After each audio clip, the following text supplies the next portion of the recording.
సిద్దిపేట జిల్లా గజ్వేల్ సంగుపల్లిలో కురుమ సంఘం ఆధ్వర్యంలో బేరప్ప స్వామి ఉత్సవాలను ఘనంగా నిర్వహించారు. ఈ కార్యక్రమంలో ముఖ్య అతిథిగా పాల్గొన్న మాజీ మంత్రి సిద్దిపేట ఎమ్మెల్యే హరీష్ రావు ప్రత్యేక పూజలు నిర్వహించారు.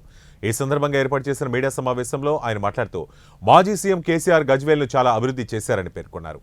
కాళేశ్వరం ప్రాజెక్టు నిర్మించడం వల్ల చెరువులు నీటితో నిండి వ్యవసాయానికి మూగజీవులకు సమృద్ధిగా నీరు లభిస్తుందని సూచించారు. మరి ముఖ్యంగా కుర్మలు మాట తప్పని వాళ్ళు, మరి ఎంతో నిజాయితీ కలిగినటువంటి వాళ్ళు. మరి మీ అందరికీ కూడా తెలుసు, మన కేసీఆర్ గారు వచ్చిన తర్వాత మన గజ్వేల్ రూపురేఖలు ఎట్లా మారినాయో మీ అందరికీ తెలుసు. గజ్వేల్ ప్రాంతాన్ని కేసీఆర్ గారు ఎంతో చక్కగా అభివృద్ధి చేశారు. సాగునీటి సమస్య, తాగునీటి సమస్య, విద్యుత్ సమస్య, రహదారులు అన్నీ కూడా బాగా చేసి చాలా గొప్పగా మన కేసీఆర్ గారు చేసిన విషయాన్ని మీరందరూ కూడా చూడడం జరిగింది. మరి అదేవిధంగా ఒకప్పుడు మూగజీవాలకు నీళ్లు దొరకాలంటే దొరకని పరిస్థితి, కానీ వాళ్ళ ఏ చెరువు చూసినా నీళ్ళే ఉంటున్నాయి.